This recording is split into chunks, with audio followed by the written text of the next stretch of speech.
दोस्तों नमस्कार। मैं बजट सीरीज चला रहा हूं जिसमें मैंने बजट के बारे में आप लोगों को बहुत सी बातें बताई थी।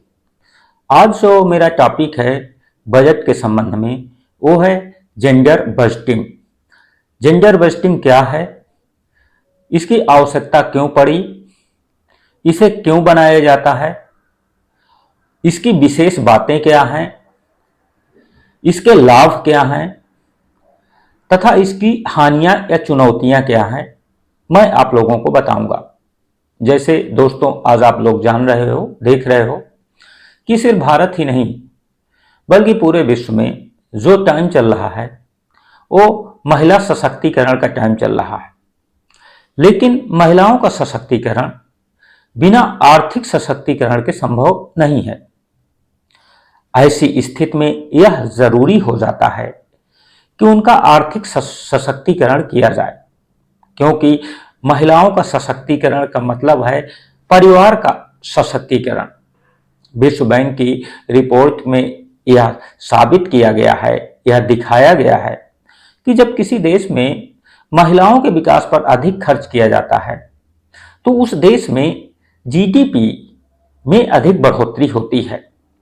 अगर मैं भारत की बात करूं तो भारत में आप लोग देखते ही हो, जानते हो, पढ़े हो कि 1994-95 के बाद लगभग हमारे देश में महिला सशक्तिकरण का समय चल रहा है, जिसमें विभिन्न क्षेत्रों में महिलाओं के लिए अनेक योजनाएं, नीतियां, इन सब चीजों पर बल दिया जा रहा है। ऐसा इसलिए किया जा रहा है क्योंकि आप लोग जानते हो कि हमारा देश सामाजिक समानता या समाजवाद के लक्ष्य पर आधारित है, जेंडर इक्वलिटी की बात करता है, साथ साथ समावेशी विकास की बात करता है। ये सारी चीजें हैं। ऐसे अनेक संविधान में प्रावधान है जिसमें महिलाओं के लिए सशक्तिकरण के लिए प्रयास किए गए हैं या प्रावधान किए गए हैं ताकि उन्हें समाज की मुख्य धारा में लाया जा सके। अगर हम इतिहास का अवलोकन करें तो हम यह पाते हैं कि महिलाओं की स्थिति हमारे समाज में बहुत अच्छी नहीं रही है। स्वतंत्रता के बाद भी हमने यही बात देखा और आज भी अनेक सरकारी प्रयासों के बाद यह स्थिति हमारे समाज में बनी हुई है। हम देखते हैं लगभग 48% महिलाएं हैं हमारे देश में। इसके बावजूद भी अगर हम राजनीति में, प्रशासन में, अर्थव्यवस्था में, खेल कूद में, इन सब में अगर इनकी भागीदारी देखें तो हम बहुत कम पाते हैं। ऐसी स्थिति में यह जरूरी हो जाता है कि इनका सशक्तिकरण किया जाए। इसके लिए हमारे देश में जेंडर बजट लाया जा रहा है। जेंडर बजटिंग का कॉन्सेप्ट अपनाया गया है, जो कि बजट के साथ जेंडर बजटिंग स्टेटमेंट पेश किया जाता है। और इसकी शुरुआत हमारे देश में जब हमारे प्रधानमंत्री मनमोहन सिंह जी थे, उनके वित्त मंत्री पी चिदम्बरम जी के समय 2005 और 6 से की गई है। तब से यह हमारे देश में पेश किया जा रहा है। लेकिन हम ये नहीं कहेंगे कि ये कोई एक अलग बजट है। ये अलग बजट नहीं है, बल्कि जो मुख्य बजट है उसी में महिलाओं के लिए अलग से बजटीय प्रावधान किया जाता है। जहां तक अगर मैं विश्व की बात करूं तो जेंडर बजटिंग की शुरुआत सबसे पहले ऑस्ट्रेलिया में हुई है। इसके बाद इसको अनेक देशों द्वारा अपनाया गया है। जहां तक अगर हम कहें कि जेंडर बजट है क्या, तो आपको सीधा सा अर्थ निकालना है या सीधा सा कहना है कि जेंडर बजट वह है जिसमें बजट में जो मुख्य बजट पेश किया जाता है उसमें महिलाओं के लिए अलग से बजटीय आवंटन किया जाता है ताकि उनका आर्थिक सशक्तिकरण किया जा सके, उनका विकास किया जा सके और उन्हें योजनाओं, नीतियों में भागीदार बनाया जा सके।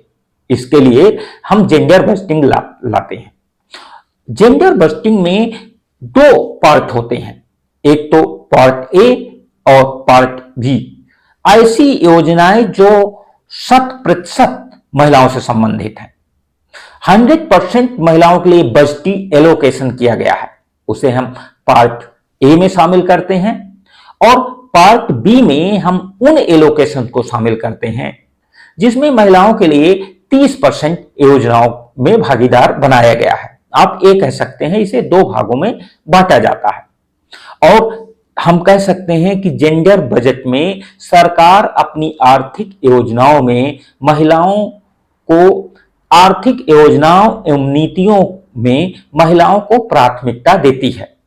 जैसे मैं उदाहरण दूं कि गांव में सबसे ज्यादा सफर कर रही हैं महिलाएं, पानी की समस्या से सफर कर रही हैं और अगर सरकार को दो योजनाएं लानी है, मान लीजिए सड़क भी लानी है और पानी को भी लाना है या पानी की व्यवस्था करनी है। और समस्या अगर इस बात की आती है कि मान लीजिए सरकार के पास अगर पैसा सिर्फ एक योजना के लिए है तो सरकार की प्राथमिकता पहले गांव में पानी की व्यवस्था करना होगा, क्योंकि पानी की प्रॉब्लम से सबसे अधिक भारत में महिलाएं सफर कर रही हैं। इसी तरह मान लीजिए कि सरकार को एक स्कूल खोलना है, यह सरकार के पास एक स्कूल खोलने के लिए पैसा है, मैं उदाहरण दे रहा हूं एक ऐसा, लेकिन एक स्कूल खोलने के लिए पैसा है, वैसी स्थिति में सरकार सबसे पहले महिला कॉलेज या महिला स्कूल खोलने का प्रयास करेगी। यानी आप ये कह सकते हैं कि जेंडर बजटिंग वह है जिसमें सरकार द्वारा बजटीय आवंटन में आर्थिक योजनाओं और नीतियों में महिलाओं को प्राथमिकता दी जाती है ताकि महिलाओं का सशक्तिकरण किया जा सके, ताकि महिलाओं की आर्थिक भागीदारी सुनिश्चित की जा सके। उसी को हम क्या कहते हैं, जेंडर बस्टिंग कहते हैं। अगर हम ये कहें कि इसके लाभ क्या होते हैं, जेंडर बस्टिंग के अनेक लाभ हैं। अगर हम कहें, एक तो अगर महिला सशक्तिकरण का लक्ष्य हमें प्राप्त करना है तो हमें उन्हें योजनाओं में, नीतियों में भागीदारी देना पड़ेगा। उसके लिए हमें उन्हें स्कूल की व्यवस्था, अस्पताल की व्यवस्था, उनको उद्योगों में भागीदारी, अनेक क्षेत्रों में भागीदारी देनी पड़ेगी, शिक्षा में भागीदारी, तभी उनका सशक्तिकरण होगा। यानी जेंडर बस्टिंग महिला सशक्तिकरण के लक्ष्य का पूरक है। दूसरा, अगर हम कहें, हमारा संविधान जेंडर इक्वलिटी की बात करता है, लिंग समानता की बात करता है और जेंडर बजट इस लक्ष्य का पूरक है। जब तक आर्थिक सशक्तिकरण महिलाओं का नहीं होगा तो उनका सामाजिक सशक्तिकरण भी नहीं हो सकता है। दूसरी चीज, मैंने आप लोगों को पहले ही बताया कि किसी परिवार में महिला का सशक्तिकरण कर दिया जाए तो उससे पूरे परिवार का सशक्तिकरण सुनिश्चित हो जाता है। और दूसरी चीज, जो विश्व बैंक की रिपोर्ट है कि अगर महिलाओं के विकास पर अधिक ध्यान दिया जाएगा तो जीडीपी के भी ग्रोथ अधिक होगा, बेटर देन पुरुषों की तुलना में। इसी तरह सस्टेनेबल डेवलपमेंट गोल जो यूएनओ द्वारा रखा गया है, उसका भी यह पूरक है। इसलिए यह सिर्फ यहां नहीं बल्कि पूरे विश्व में महिला सशक्तिकरण का जो प्रयास हो रहा है, अनेक देशों ने जेंडर बस्टिंग को अपनाया है ताकि महिलाओं का सशक्तिकरण समाज में सुनिश्चित किया जा सके। लेकिन अगर मैं भारत के संबंध में कहूं कि भारत में इसे लाया तो जरूर गया कि 2005 और 2006 के वित्त वर्ष में लाया गया, लेकिन समय के साथ साथ इसमें अनेक समस्याएं देखने को मिल रही है, जो अगर हम कहें कि जमीनी स्तर पर लागू तो हुआ है, लेकिन जिन उद्देश्यों को लेकर लागू हुआ था अभी उन लक्ष्यों से हम काफी दूर हैं, हम ये कह सकते हैं। जेंडर बस्टिंग में एक तो सबसे पहला ये जरूरी होता है कि प्रॉपर डाटा का कलेक्शन होना चाहिए, तभी तो योजनाएं, नीतियां प्रॉपर रूप से महिलाओं के लिए या बच्चों के लिए दी जा सकती हैं, लेकिन उसकी समस्याएं हमारे देश में बनी हुई है। दूसरी चीज, अगर हम बजट एलोकेशंस की बात करें तो ये निरंतर घटा है। 2011 में 6% था और वर्तमान में अगर हम देखें तो लगभग ये 4% ही रह गया है।